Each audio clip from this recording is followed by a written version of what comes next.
आज हम क्लास 9 की एक्सरसाइज 1D का सवाल नंबर 8वां और सवाल नंबर 8वें में कह रहा है कि नीचे दिए गए कथन सत्य हैं या असत्य हैं, कारण के साथ अपने उत्तर दीजिए। तो यहाँ पर प्रत्येक परमेय संख्या एक वास्तविक संख्या होती है। जैसे मान लो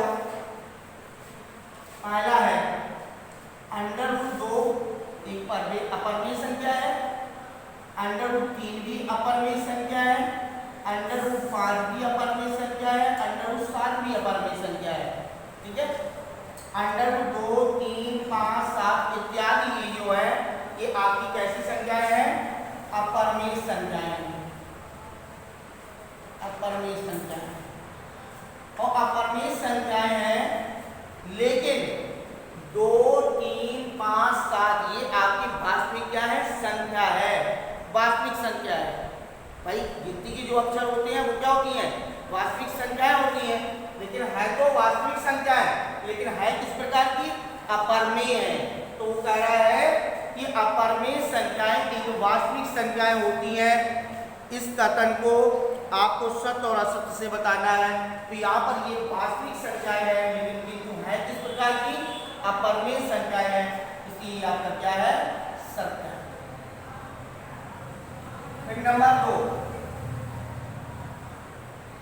नंबर 2 में संख्या रेखा का प्रत्येक बिंदु √m के रूप का होता है। √m के रूप का होता है, जहाँ m एक प्राकृतिक संख्या है। कह रहा है संख्या रेखा पर प्रत्येक बिंदु, अब ये जरूरी नहीं कि प्रत्येक बिंदु √ में जाए। संख्या रेखा पर प्रत्येक बिंदु √ के रूप में जाए ये तो निश्चित नहीं है। भाई √ की जगह पे m भी हो सकता है, 5 भी हो सकता है, 6 भी हो सकता है, 10 भी हो सकता है, -3 हो सकता है, -4 हो सकता है, लेकिन ये नहीं कि केवल √ के रूप में हो। तो √ के रूप में नहीं है, इसलिए ये क्या है? असत्य है। आपका सेकेंड नंबर जो है वो आशा असत्य है। अब नंबर 3 पे क्या है? नंबर 3 में प्रत्येक वास्तविक संख्या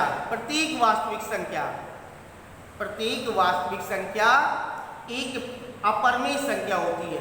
प्रत्येक वास्तविक संख्या, अब यहाँ पे कह रहा है 1, 2, 3, 4, 5, 6, 7, 8 ...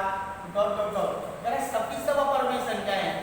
सबकी √1 एक होता है, √4 2 होता है, √9 3 होता है, √16 4 होता है। वो कह रहा सभी की सभी संख्याएं कैसी होती हैं? सभी वास्तविक संख्याएं एक अपरमेय संख्या होती है, जबकि सभी वास्तविक संख्याएं एक अपरमेय संख्या नहीं होती हैं। कुछ परमेय होती हैं तो कुछ अपरमेय होती है, लेकिन उसने पूरे को सबको एक लाइन पे खड़ा कर दिया। कह रहा सबकी सब अपरमेय संख्या होती है, इसलिए यहाँ पर क्या हो गया? असत्य हो गया। ठीक है, सवाल नंबर 9वें सवाल में है, क्या सभी धनात्मक पूर्णांकों के वर्गमूल अपरमेय है? क्या सभी धनात्मक पूर्णांकों के वर्गमूल अपरमेय हैं? सभी धनात्मक पूर्णांकों के वर्गमूल अपरमेय नहीं है। अपरमेय नहीं है ना? सभी धनात्मक पूर्णांकों के वर्गमूल अपरमेय नहीं है।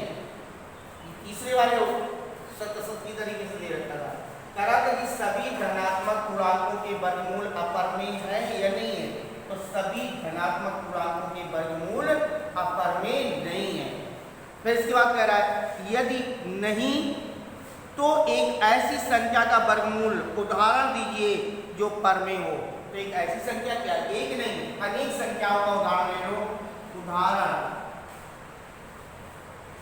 √1 का वर्गमूल 1, √4 का वर्गमूल 2, √9 का वर्गमूल 3, √16 का बराबर 4, √25 बराबर 5, √36 बराबर 6। इन संख्याओं का वर्गमूल अपर में नहीं है। 1 का वर्गमूल अपर में नहीं है, 4 का वर्गमूल नहीं है, 9 का नहीं है, 16 का नहीं है, 25 का नहीं है, 36 का नहीं है, 49 का नहीं है और 81 का नहीं है, 100 का नहीं है, 121 का नहीं है, 169 का नहीं है ना। ये संख्याओं जो है इनके वर्गमूल अपर में नहीं है। तो केवल एक उदाहरण मांग रहा है, कोई भी एक उदाहरण आप दे सकते हो कि सभी धनात्मक पूर्णांकों के वर्गमूल अपर में नहीं है। उदाहरण के तौर पर कह रहा है कि कोई एक उदाहरण बताइए, अगर नहीं है तो एक उदाहरण बताइए। तो एक उदाहरण आपका हो जाएगा √1 बराबर 1 या √4 बराबर 2, कोई भी एक उदाहरण। इसके बाद सवाल नंबर 10वें सवाल में कह रहा है कि दिखाइए कि संख्या रेखा पर √5 को कैसे निरूपित किया जा सकता है।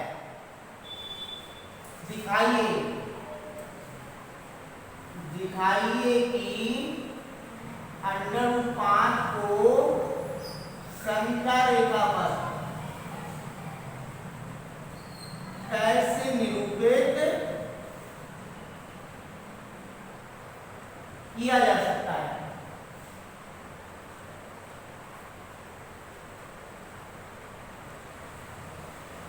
अब तुम्हें √5 को देखिए संख्या रेखा पर निरूपित करना है।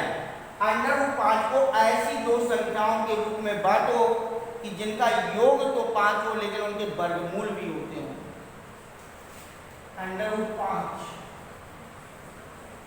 ऐसी दो संख्याओं के रूप में विभक्त करो कि जिसका वर्गमूल दोनों संख्याओं का निकल आए और इसके बाद ये 5 उनका टोटल हो जाए। 4 और 1 5, 4 और 1 5, 4 + 1 और 4 किसका वर्ग होता है 2 का और ये किसका वर्ग होता है 1 का। मेरा फार्मूला ध्यान से पढ़ो, √a² + b² यानी लंब का स्क्वायर या आधार का स्क्वायर प्लस लंब का स्क्वायर बराबर किसके होता है कर्ण के स्क्वायर के बराबर होता है। पाइथागोरस प्रमेय में पाइथागोरस प्रमेय में कर्ण का स्क्वायर बराबर लंब का स्क्वायर प्लस आधार का स्क्वायर।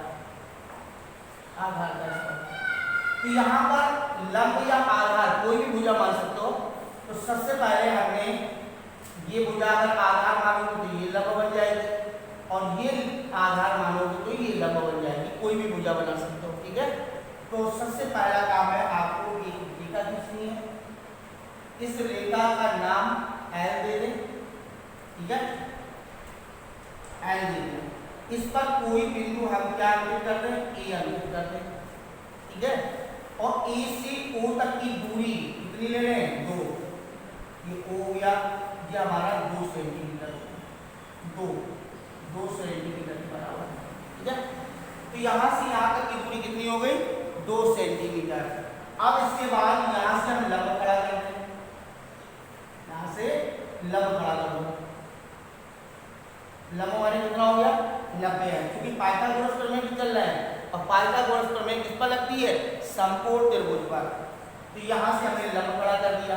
तो ये वाली भुजा हमारी कितनी हो गई 2 और ये वाली भुजा हम एक पे चाप लगा दें तो ये बिंदु मिल जाएगा B और ये हमारी हो जाएगी A, ठीक है। तो ये वाली भुजा 2 हो गई और ये वाली भुजा कितनी हो गई A और इसको हम क्या कर रहे हैं मिला दें। तो ये बेटा कितनी हो जाएगी √5 2 का स्क्वायर प्लस 1 का स्क्वायर।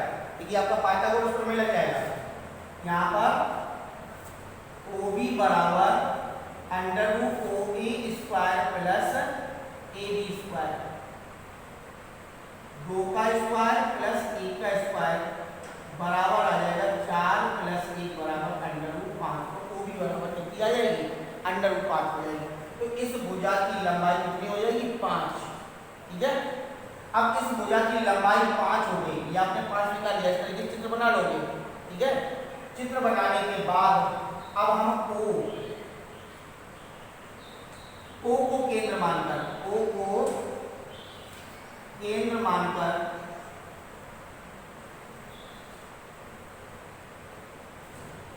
ओबी त्रिज्या का चाप किस पर लगाएंगे, एल चाप यहां से ओबी त्रिज्या, यहां से इतना चाप लेकर के चाप को क्या कर देंगे, घुमा देंगे। तो ये चाप जहां पर कटेगा ये बिंदु कौन सा हो जाएगा, पी हो जाएगा। तो इसकी लंबाई के बराबर हो जाएगी, क्योंकि वृत्त की त्रिज्या क्या होती है, बराबर होती है। ये भी वृत्त की त्रिज्या है, तो ये भी वृत्त की त्रिज्या हो जाएगी। तो ये संख्या रेखा पर ये जो आपका भाग है ये किसके बराबर है, √5 के बराबर हो जाएगा। तो संख्या रेखा पर √5 को प्रदर्शित करना है। तो यहाँ पर O को केंद्र मान करके ओबी त्रिज्या का चाप लगाया, जो कि एल रेखा पर P पर काटती है। अतः OP बराबर √5, OP बराबर √5। ये √5 को इस रेखा पे क्या किया, प्रदर्शित कर। ठीक है, तो इस प्रकार से हमें इसको √5 को संख्या रेखा पे क्या करना है, दिखाना है, दर्शाना है।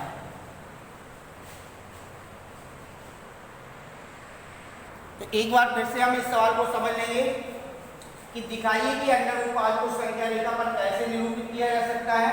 तो √5 को ऐसे दो भागों में तोड़ लेंगे जिनके वर्ग हो। तो 4 + 1 बराबर कितना हो जाएगा, 5 हो जाएगा। 4 जो है वो 2 का वर्ग है और ये आपका 1 का वर्ग है। ठीक है, तो एक भुजा आपकी आधार निकल आएगी।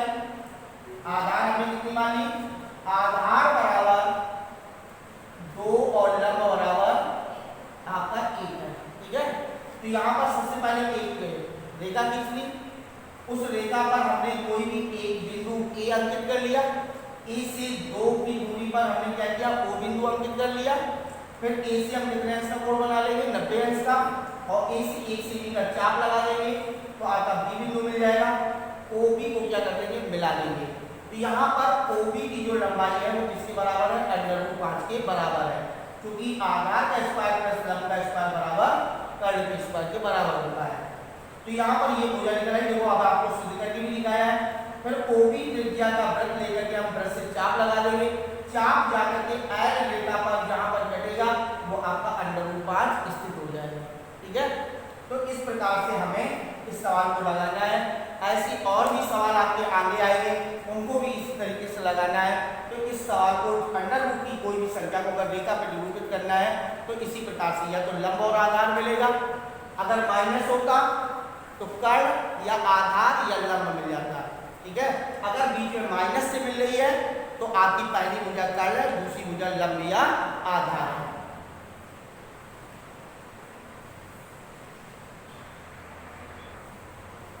सवाल नंबर 11वां, संख्या रेखा पर बिंदु x ज्ञात कीजिए।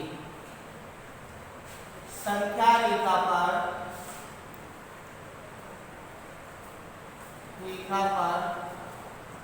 बिंदु x ज्ञात कीजिए। ठीक है, जैसे कि पहला सवाल दिया गया है, निरपेक्ष मान में है x - 5 से संख्या क्या है, 3 छोटी है, 3 छोटी है ना, ये सवाल दिया है। तो x - 5 से जो निरपेक्ष मान की संख्या लिखी है, ये संख्या जो है वो 3 से क्या है, बड़ी है, और 3 इस संख्या से छोटा है। तो इसकी स्थितियां बनाओ। प्रथम स्थिति,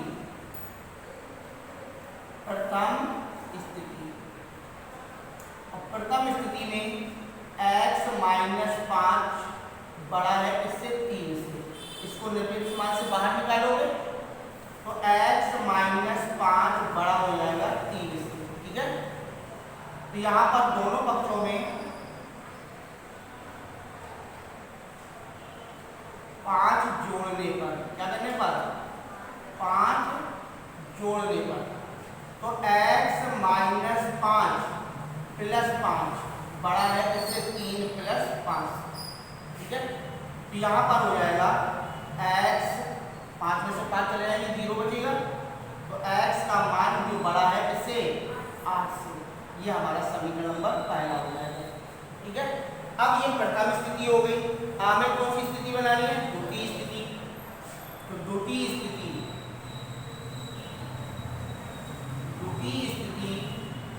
आपकी है x माइनस 5 बड़ा है 3 से, ये हमने प्लस में बना लिया। अब अगर इसमें हम कॉमन ले, माइनस कॉमन ले लिया, तो ये संख्या हमारी कैसे हो जाएगी? माइनस के x और प्लस के 5 बड़ा है 3 से। संख्या में कोई चेंजिंग नहीं है, सिर्फ माइनस हमने क्या लिया है? कॉमन लिया है। तो माइनस कॉमन लिया तो माइनस बाहर है ना, और निरपेक्ष मान से जब बाहर निकलेगा तो ये माइनस कैसे बदल जाएगा? प्लस में, क्योंकि निरपेक्ष मान से बाहर जब संख्या निकलती है तो प्लस की होकर निकलती है। तो माइनस x प्लस 5 बड़ा है किससे? 3 से, है ना। अब इसके दोनों पक्षों में क्या करने पर? 5 घटाने पर, तो दोनों पक्षों में 5 घटाने पर, तो माइनस x प्लस 5 माइनस 5, इससे 3 प्लस माइनस 5 से, ठीक है। तो यहाँ पर आ जाएगा माइनस x बड़ा है माइनस के 2 से, माइनस माइनस कैंसिल कर लो, x बड़ा है 2 से। तो यहाँ पर x जो है वो 8 से बड़ा है, और यहाँ पर x किससे बड़ा है? 2 से, x की वैल्यू। तो जब हम इसको रखेंगे तो यह आपका 0 हो गया, 1 2 3 4 5 6 7 और 8। तो 8 जो है ये समीकरण नंबर 1 क्या आ जाता है?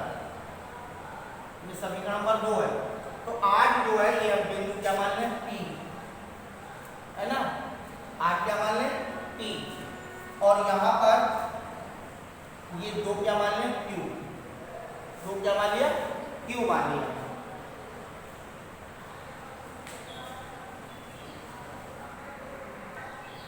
तो यहाँ पर जब हम इसका माइनस हटाएंगे तो ये चिन्ह आपका क्या हो जाएगा? परिवर्तित हो जाएगा।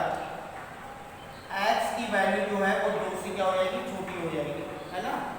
तो यहाँ पर 8 से बड़ी है और यहाँ पर 2 से क्या है? छोटी है, 2 से छोटी है। तो ये इसकी किस दिशा पे है? यहाँ पर P से कौन सी दिशा पर? दाईं ओर। x का मान P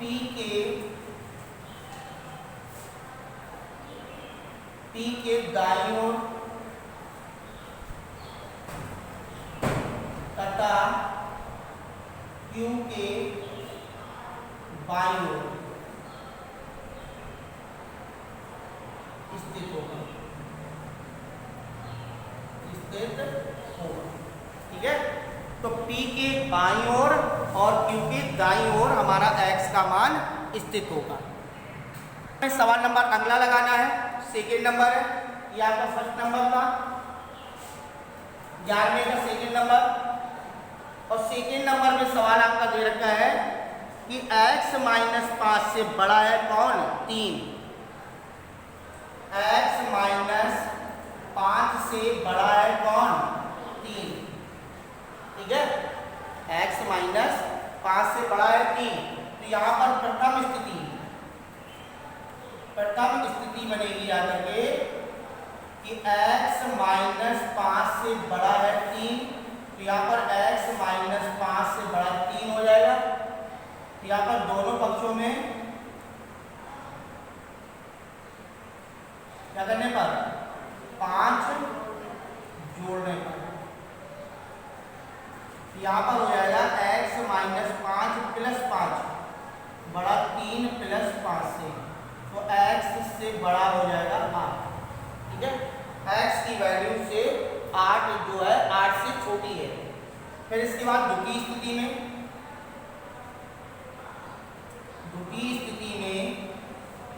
x माइनस 5 बड़ा है 3 से, यहाँ पर हम सबसे पहले माइनस कॉमन ले लेंगे, तो माइनस एक्स प्लस के 5 निरपेक्ष मान में 3, तो यहाँ पर माइनस कॉमन लिया, जो बाहर निकालेंगे तो माइनस एक्स प्लस 5 बड़ा 3 से है, तो दोनों पक्षों में 5 क्या करने पर घटाने पर, दोनों पक्षों में 5 घटाने पर, तो माइनस एक्स प्लस 5 माइनस 5 बड़ा है इससे 3 माइनस 5 से, ठीक है। तो यहाँ पर आ जाएगा माइनस एक्स माइनस के 2, जब चिन्ह का परिवर्तन होगा तो यहाँ पर हो जाएगा एक्स का मान 2 से क्या है बड़ा है। तो यहाँ पर x की वैल्यू 2 से अधिक है, लेकिन यहाँ पर x की वैल्यू 8 से कम है। तो यहाँ पर आपको संख्या रेखा में दर्शाना है 0 1 2 3 4 5 6 7 8, ठीक है। तो 8 ये यानी कि p हो गया और 2 आपका क्या हो गया q हो गया, ठीक है। तो यहाँ पर x की जो वैल्यू है, x की वैल्यू वो आपकी 2 से क्या है अधिक है, और 2 से अधिक है तो इस तरफ जाएगी, और यहाँ पर 8 से क्या है कम है, 8 से कम है तो इस तरफ जाएगी, तो ये स्थिति है। तो यानी कि p और q के मध्य में, p और q के मध्य में स्थित है इसकी x की वैल्यू। तो x का मान p तथा q के बीच में स्थित है। यहाँ पर x का मान जो है वो p तथा q के बीच में स्थित है, और यहाँ पर जो स्थिति बन रही थी वो आपकी x का मान जो है वो 8 से क्या हो रहा है कम हो रहा है, 8 से कम हो रहा है, तो आपकी स्थिति इस तरफ चल रही है, लेकिन 2 से क्या है अधिक है, और 2 से अधिक है तो आपकी स्थिति इस तरफ हो जाएगी, है ना। तो यहाँ पर ये स्थिति इस तरफ और ये स्थिति इस तरफ आपकी चलिए, तो इससे कम है और इससे अधिक है, तो आपका ये आपका हो गया p और q के बीच में स्थित है। और यहाँ पर x की वैल्यू 8 से अधिक है, तो 8 से अधिक इस तरफ जाएगी, और यहाँ पर दूसरे नंबर पे क्या है x की वैल्यू 2 से क्या है 2 से कम है, तो आपकी इस तरफ जाएगी, तो एक वैल्यू इस तरफ जा रही है और एक वैल्यू इस तरफ जा रही है। तो यानी p से किस तरफ जा रही है दाहिनी ओर, और q से किस तरफ जा रही है बाईं ओर। ये अपना जो दायां और बायां